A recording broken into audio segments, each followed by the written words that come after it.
Ďalšia možnosť z marketingových nástrojov je propagácia obchodu.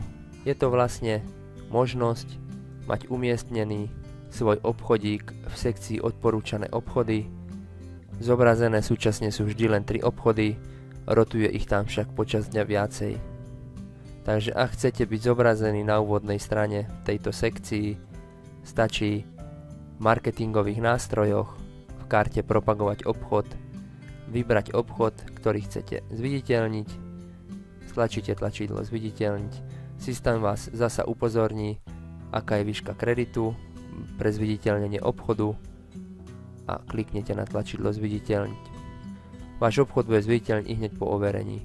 Samozrejme, redakcia kontroluje aj topovanie výrobkov, aj zviditeľnenie obchodu a umožní topovanie len výrobkom, ktoré spĺňajú určité kritériá.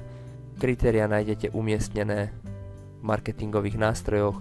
U obchodu je to hlavne kvalitný obrázok loga obchodu, takže dajte si naozaj záležať na tom, aby výrobky, ktoré máte v obchode, spĺňali kvalitatívne nároky, aby boli obrázky pekné, ostré, aby boli dobre odfotené na dobrom pozadí. To všetko zvyšuje predajnosť a vaše možnosti. Čo sa týka topovania, pri založení účtu, pri zaregistrovaní ste obdržali od nás kredit zdarma. Výšku kreditu si môžete pozrieť, keď si kliknete na stav konta. Tu je vlastne váš aktuálny stav, ktorý momentálne máte. Tento stav je samozrejme u každého individuálny. Môžete si pozrieť históriu, môžete si pozrieť, kde ste váš kredit minuli, kedy ste si kredit dobili.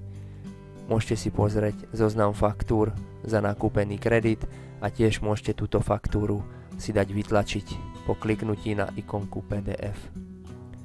Ak náhodou kredit už nemáte, systém vám neumožní topovanie výrobku ani zviditeľnenie obchodu. Samotný predaj funguje v pohode ďalej bez obmedzení, len vám nebudú sprístupnené funkcie topovania a zviditeľnenia obchodu.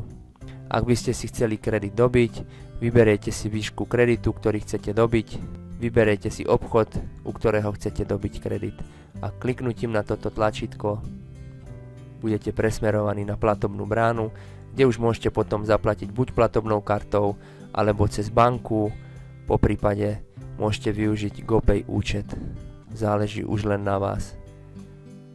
Dáte potvrdiť, po potvrdení vlastne systém zaeviduje vašu platbu, strhne vám peniaze z vašej karty alebo z účtu a automaticky vám budú pripísané peniaze alebo kredit na váš účet. Takže vidíte, už vám pripísalo 5 eur na vaše konto. V histórii si to viete aj skontrolovať, že dnes 5 kreditov je plusom.